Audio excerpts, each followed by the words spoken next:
오늘은 인간이 가진 모든 문제를 해결하는 열쇠라는 제목으로 은혜를 나누도록 하겠습니다. 지난 시간 우리는 이제 찬양과 기도의 권능이 어떠한 것인가를 보았습니다.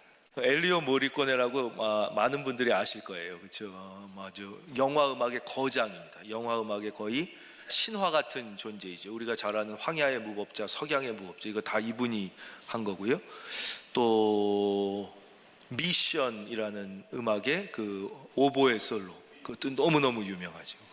또 시네마 천국, 하여튼 무수하게 많은 이제 어마어마한 명작들을 이렇게 작곡한 영화 음악의 신화 같은 존재입니다.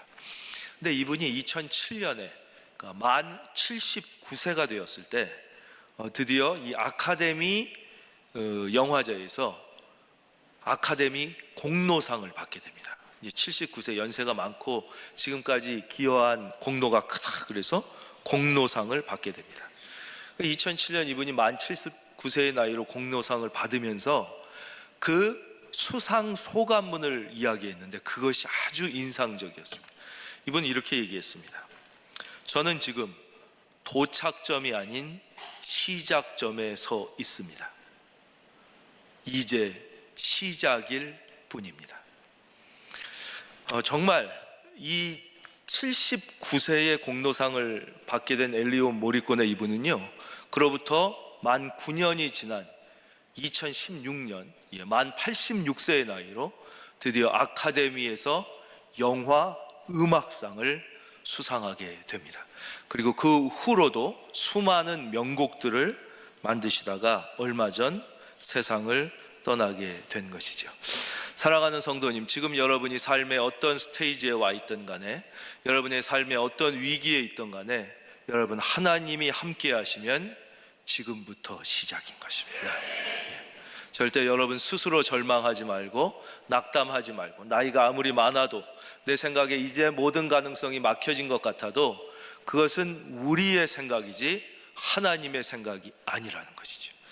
그러니까 조엘 오스틴 목사님이 그 어머니께서 이제 휴스턴 암센터에서 사형 선고를 받고 돌아왔을 때 이렇게 말씀하셨다고 그래요. 의사는 내가 죽는다고 얘기했지만 하나님은 아직 그렇게 말씀하시지 않았다. 하나님이 말씀하실 때까지는 죽은 게 아니라는 거예요. 그래서 여러분 지금 어떤 상황, 어떤 형편에 있든지 여러분 안에 희망의 새싹이 다시 솟아나게 되시기를 주의 이름으로 축원합니다. 25절입니다. 한밤중에 바울과 실라가 기도하고 하나님을 찬송하며 죄수들이 듣더라. 그러니까 바울과 실라가 억울하게 잡혀서 이제 죽도록 매를 맞고 질질 끌려가가지고 지하 깊은 감옥에 갇히게 됐습니다. 거기서 한참을 기절해 있었습니다. 드디어 정신을 차리고 보니 그 축축한 깊은 바닥, 그 감옥 속이었죠. 그런데 거기서 바울과 실라는 누구를 원망하거나 슬퍼하거나 좌절하거나 불평하지 않고 기도와 찬송을 시작한 것입니다. 이렇게 기도와 찬송을 시작하자 어떤 일이 일어났습니까? 마음속에 따뜻함이 느껴진 것입니다. 내가 비록 이 감옥 밑바닥에 있지만 하나님은 이 자리에서도 나와 함께 하시는구나. 하나님이 나와 함께 하신다는 것이 느껴지자 가슴이 따뜻해지고 평안함이 오면서 그 속에서 세상이 이해할 수 없는 기쁨이 다시 솟아나기 시작한 것입니다. 그래서 지난 시간 우리는 찬양과 기도는 어떤 능력이 있냐. 첫째, 최악의 상황을 우리 한번 다 같이 할까요? 최악의 상황을 최선의 환경으로. 그래서 그 지옥 같은 최악의 상황이 그 하나님이 함께 하시는 찬양과 기도의 예배의 자리로, 영광의 자리로 바뀌게 된 것이죠. 우리도 이 지옥 같은 상황을 맞이할 때가 많습니다. 사실 우리가 이렇게 사도 바울이나 여기 신라처럼 이렇게 진짜 지옥 같은 무슨 지하 수용소 같은 데에 들어갈 일은 별로 없겠지만 우리의 마음이 지옥일 때가 얼마나 많습니까? 이 수많은 사람들이 그래서 그 지옥 같은 환경과 상황을 이기지 못하고 생을 포기하고 이제 자살하는 것입니다. 제가 얼마 전에 그 자살한 분들의 그걸 쭉 읽어봤어요. 그랬더니 우리나라 최고의 재벌들이 그렇게 많이 자살을 하는 거예요. 서울대 학생들이 그렇게 많이 자살을 하는 거예요. 최고의 연예인들이 그렇게 많이, 자살률이 훨씬 일반인보다 높은 거예요. 다른 사람들이 볼 땐 좋은 환경인 것 같지만 그게 아닌 것이죠. 그 마음이 지옥인 거예요. 마음이 지옥. 그것을 견디지 못해서 그렇게 수없이 자기의 인생을 포기하는 것이죠.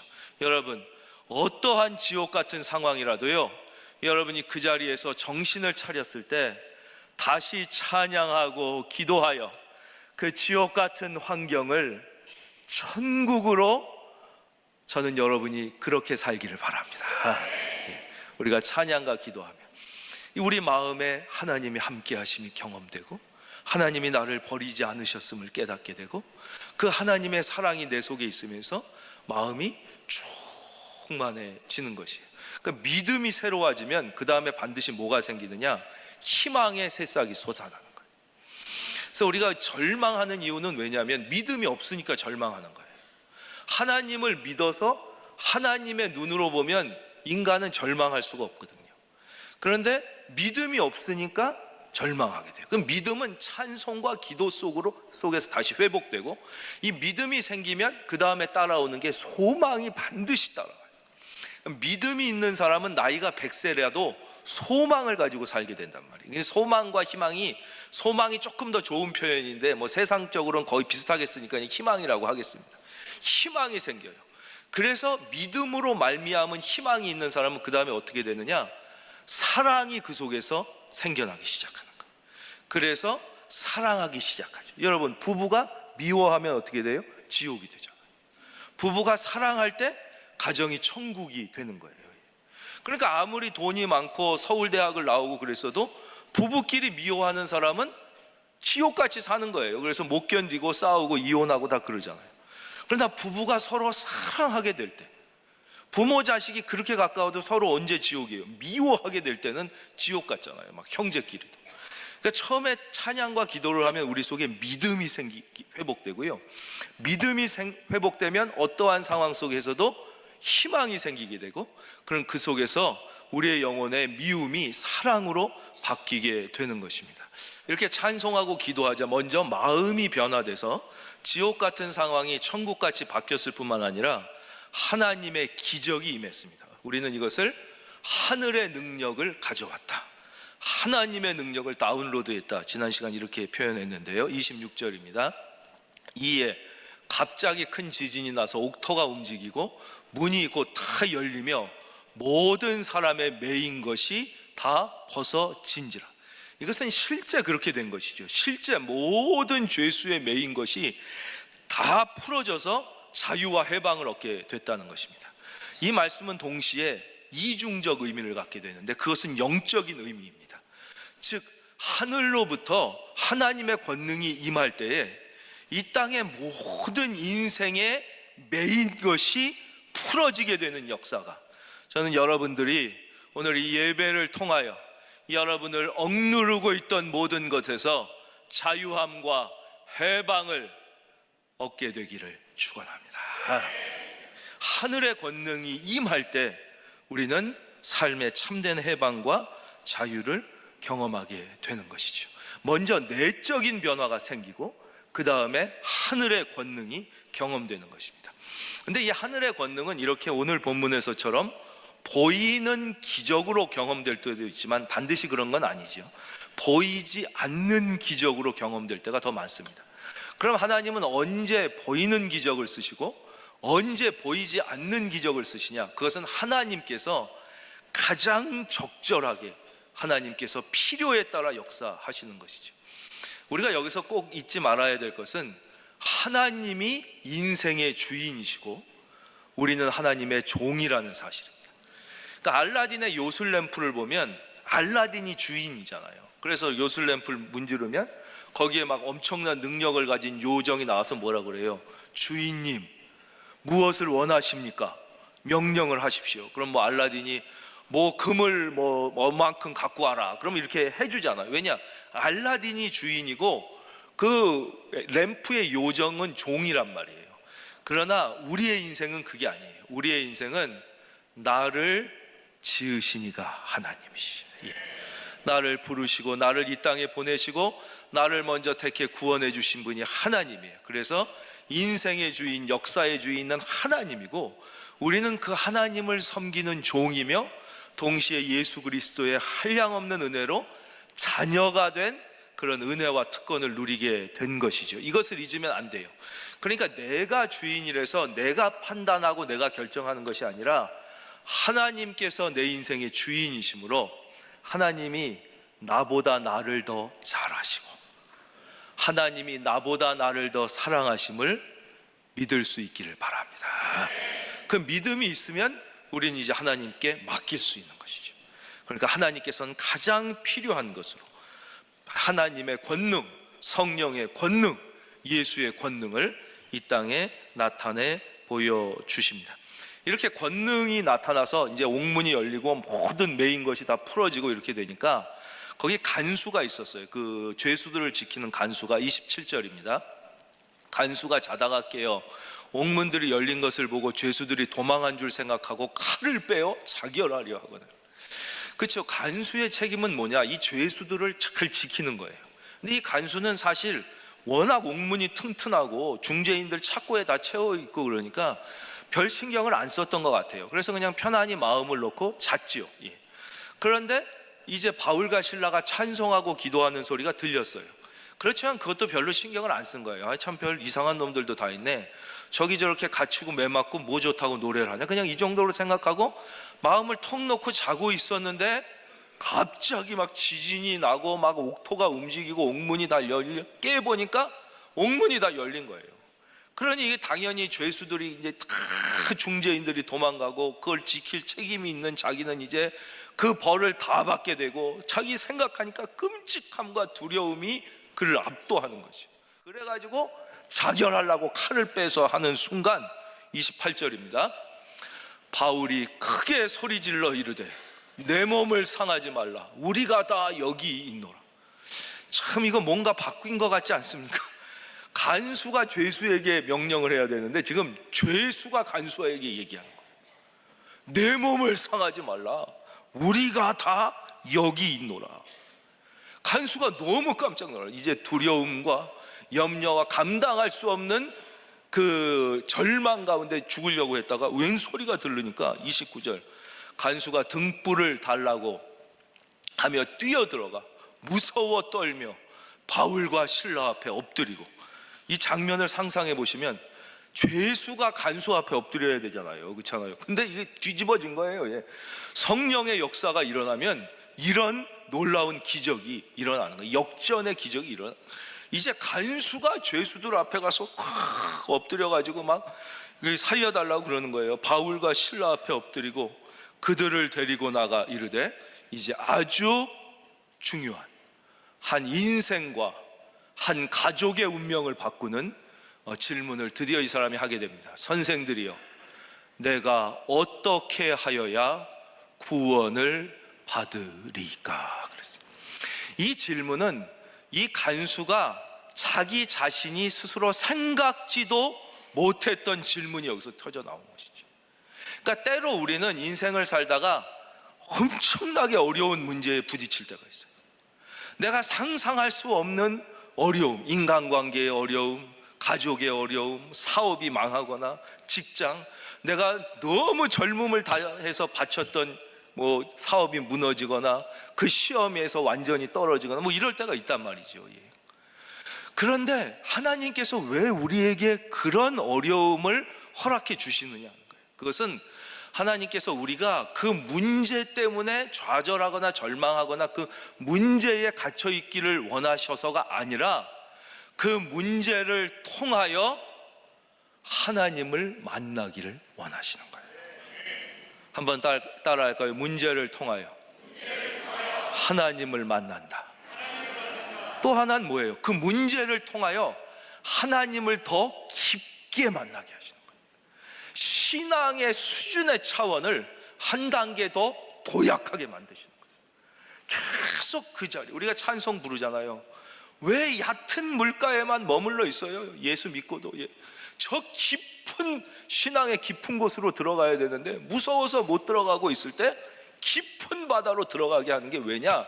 이 문제를 통해서 그렇게 하시는 거예요. 여러분, 인생에 문제가 없는 사람은 없습니다. 여러분, 그 문제를 가지고 혼자 괴로워하지 말고 그 문제로 인하여 하나님을 더 사랑하고 하나님을 더 깊이 이해하고 하나님께 더 가까이 나아갈 수 있기를 바랍니다. 이 간수는 이 엄청난 문제로 말미암아 완전히 새로운 세계로 들어가게 된 것이죠. 그 전까지 이 간수에게는 보이는 세계뿐이 없었어요. 어떻게 간수로 잘 내가 이 일을 할까? 어떻게 먹고 살까? 어떻게 죄수들을 지킬까?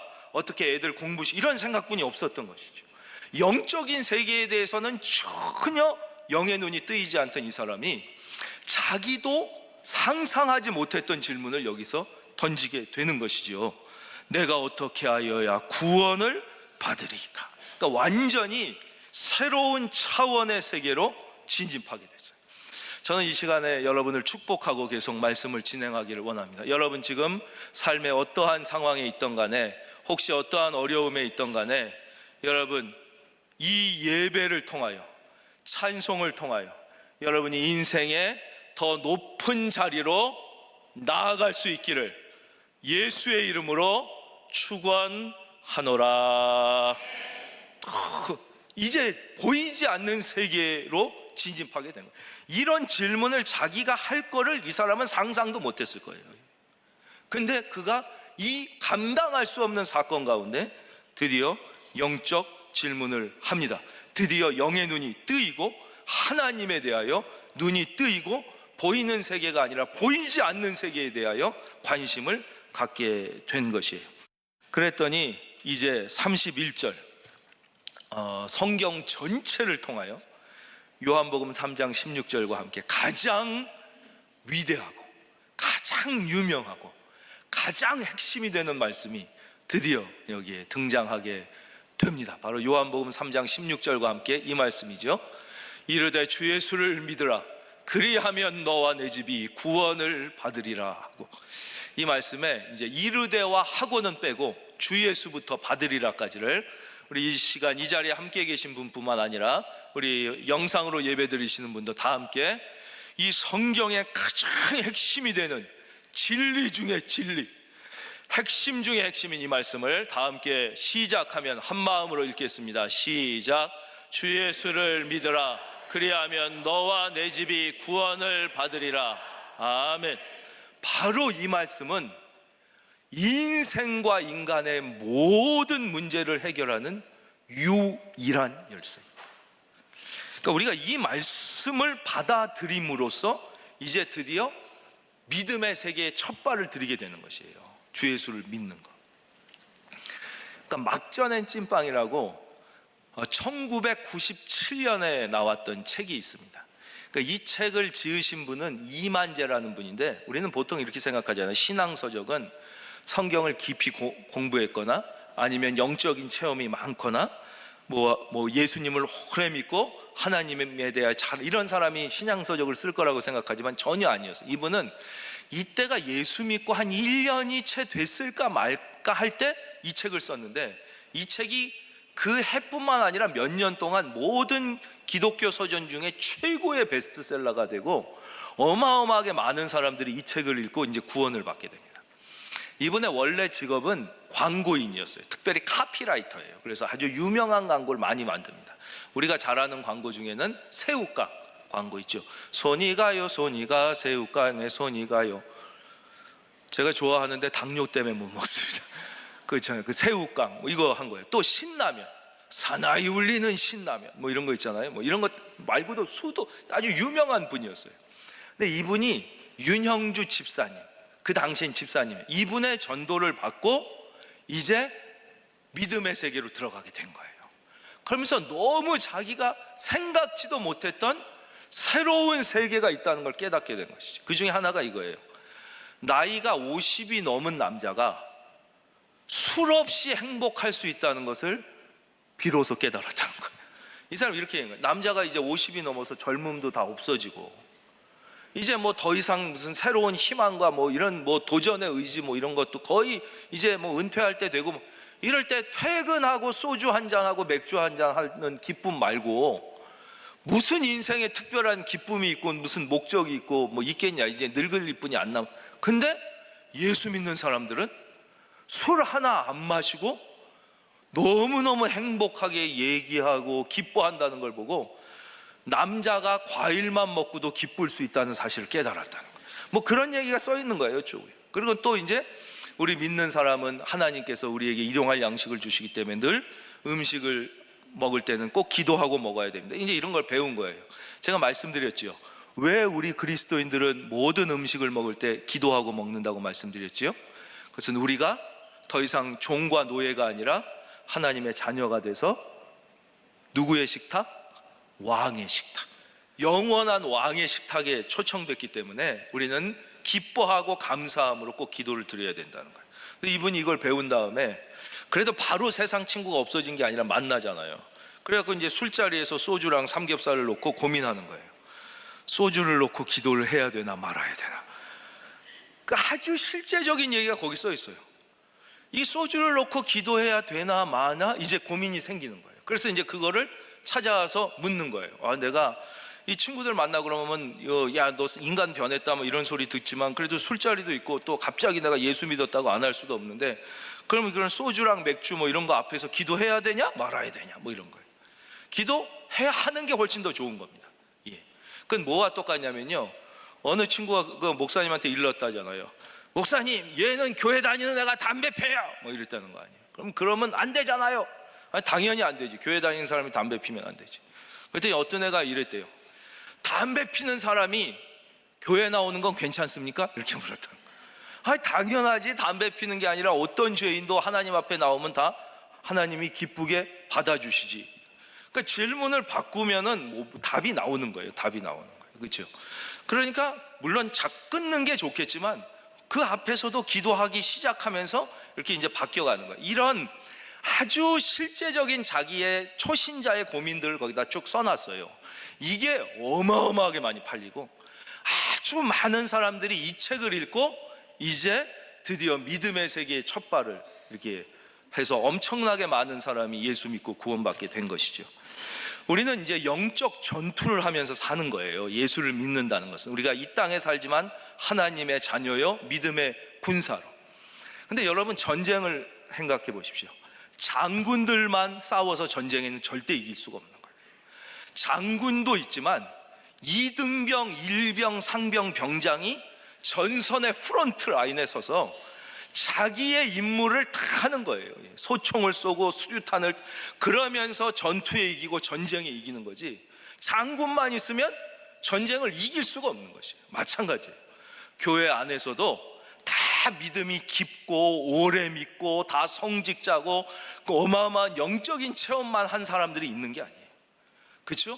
군대에는 장군이 있으면 다 이등병까지 있듯이 우리도 믿음의 세계에 이제 첫 발을 들인 사람도 있단 말이에요. 그러나 그런 사람이 자기의 역할, 내가 이등병, 내가 일병일 때 나에게 주어진 역할을 어떻게 잘 감당하느냐에 따라 승리가 오는 거지, 군대를 다 장군으로만 만들어 보세요. 그건 싸우지도 못하고 지는 것이죠. 여러분, 하나님 앞에 스스로를 소중히 여기고 여러분에게 이미 주신 믿음을 자랑스럽게 여기고 영적인 전투에 승리할지어다. 우리는 자꾸 나중을 기대한단 말이에요. 나중에 내가 믿음이 깊어지면 나중에 무슨, 그렇지 않은 것이 바로 주 예수를 믿는 순간부터 우리는 하나님의 용사가 되는 것이죠.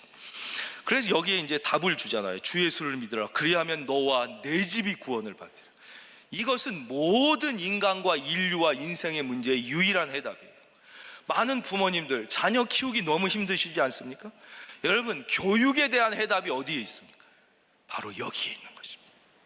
정치의 문제에 대한 유일한 해답, 사회 문제에 대한 유일한 해답, 통일 문제에 대한 유일한 해답, 경제 문제에 대한 유일한 해답이 여기에 있는 것이에요. 주 예수를 믿으라. 이게 무슨 뜻이에요? 주 예수를 깊이 생각하라. 주 예수를 언제나 바라보라. 주 예수를 깊이 신뢰하라. 너의 인생을 주님께 맡겨라. 여러분의 인생을, 여러분의 자녀의 인생을 주님께 맡기는 결단이 오늘 있기를 바랍니다. 나보다 나를 더 잘 아시는 주님께 내 인생을 맡기는 거예요. 그게 주 예수를 믿는 거예요. 주 예수를 신뢰하라 같은 뜻이에요. 주 예수를 바라보라. 주 예수를 가슴에 품고 그분을 영접하고 그분의 말씀에 순종하라. 우리 자녀도 마찬가지예요. 나보다 나의 자녀를 더 사랑하시고 그에 대하여 더 놀라운 계획을 갖고 계신 그 주님께 내 자녀를 맡겨드리는 거예요. 맡겨드리는 거예요. 모든 해답은 여기에 있는 것이죠. 이것은 모든 인간의 문제에 대한 유일한 해답인 것이죠. 이거 외에는 해답이 없어요. 인간이 해답을 찾으려고 할 때마다 인류는 어마어마한 비극에 부딪히게 되는 거예요. 말하자면 꼭 하나님이 필요하냐? 이 성경이 무슨 똑같이 다 하나님의 말씀이냐? 이거 인간이 다 쓴 거지. 인간이 막 해가지고 이렇게 한 거지. 우리 인간이 이제 교육을 잘 받고 이제 그렇게 인간성을 함양해가지고 아주 훌륭한 인간이 되면, 이거 이제 니체가 한 말이잖아요. 초인. 거기서 초인은 막 힘이 센 게 아니라 아주 그 훌륭한 인간을 의미하는 거예요. 초인이 되면 우리끼리 인류 평화를 가져오며 이 지상 낙원을 만들 수 있다. 그 핵심적인 책이 여러분 많이 들어보셨겠지만 짜라투스트라는 이렇게 말하였다는 책이. 근데 그것도 읽어보면 다 성경 그대로 베낀 거예요. 그냥 이사야랑 예레미야 그냥 베낀 건데, 이제 이렇게 하죠. 짜라투스트라라는 가공의 선지자를 만들어요, 이 사람이. 그래갖고 이 사람이 꼭 왜 이스라엘 땅에서만 선지자가 나와야 되냐? 페르시아에서 나와도 되지. 그래서 자기 마음대로 페르시아에서 한 선지자가 나오는 거예요. 그 사람의 이름이 짜라투스트라예요. 그래서 그 사람을 통해서 뭐 선지자가 얘기하는 것처럼 뭐 하나님을 믿을 필요가 뭐가 있냐? 네 스스로 너 자신을 연마해라. 뭐 이러면서 무슨 온갖 얘기를 다 하는 거예요. 여러분, 그때 무엇이 생겼어요? 그때 인간이 인간의 힘으로 모든 것을 해결할 수 있다고 믿고 하나님의 말씀인 성경의 권위에 도전할 때 가장 많은 인간이 인간을 죽이는 제1차 세계대전과 제2차 세계대전이 일어난 거예요. 인류 역사 가장 많은 사람이 죽어가는 그 엄청난 그 지옥이, 그게 바로 그때 일어난 것이죠. 하나님을 신뢰하지 않고 인간 속에서 답을 찾으려고 할 때 인생의 문제에는 답이 없는 것이에요. 여러분, 하나님의 말씀의 권위, 성경의 권위를 높이고 순종할 때 하나님이 여러분의 인생을 높여주시는 거예요. 두 번째, 이 말씀은 구원의 두 가지 차원을 우리에게 설명해 주십니다. 주 예수를 믿으라. 그리하면 내가 구원을 받으리라가 아니에요. 너와 내 집이 구원을 받는다. 이것은 구원의 공동체성을 의미합니다. 즉, 나 한 사람이 예수를 잘 믿으면 나로 말미암아 우리 집안 전체에 하나님의 구원의 은혜가 임한다는 것이에요.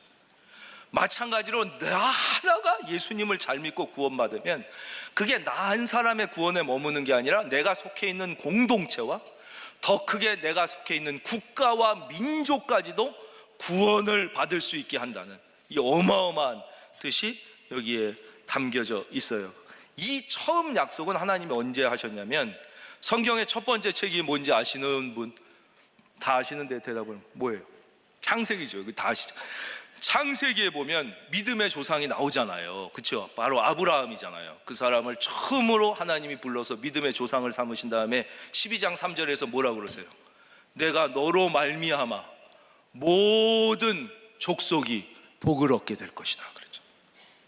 바로 이 말씀이 여기서 그대로 응답되는 거예요. 그래서 성경의 말씀은 레고가 착착착착 맞는 이 정도가 아니에요. 1.1획도 틀림이 없이 구약의 모든 말씀은 신약에서 100% 다 응답돼서 다 이루어집니다. 딱 한 가지 사건, 예수님이 심판주로 다시 오실 사건만 우리가 기다리면 이제 요한계시록이 끝나는 거예요. 마라나타, 주 예수여 오시옵소서, 그러면서 끝나는 거지. 다른 모든 약속이 다 이렇게 이루어지는 거예요. 이것이 구원의 공동체성이에요. 이 이야기를 설명드리면 제가 이재훈 선교사님 말씀을 자꾸 드리게 되는데, 그분의 간증이에요. 그분이 초등학교 5학년 때 친구의 전도를 받아서 교회에 갔어요. 그리고는 이제 예수님을 믿게 됐어요. 교회에서 전도사님이 설교를 한 거예요. 주 예수를 믿으라. 그리하면 너와 내 집이 구원을 얻으리라.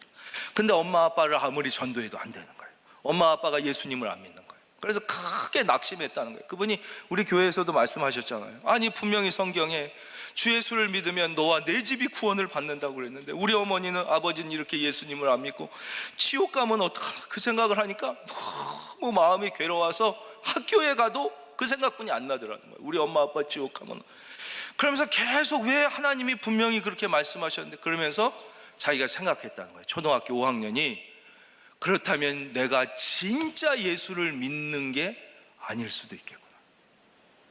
내가 입으로는 예수를 믿는다고 하지만 진짜 예수를 믿는 게 아닐 수도 있겠구나. 그러면 도대체 진짜로 예수님 믿는다는 건 뭘까? 본인이 하나님 앞에 기도하며 답을 찾았다잖아요. 그게 뭐예요?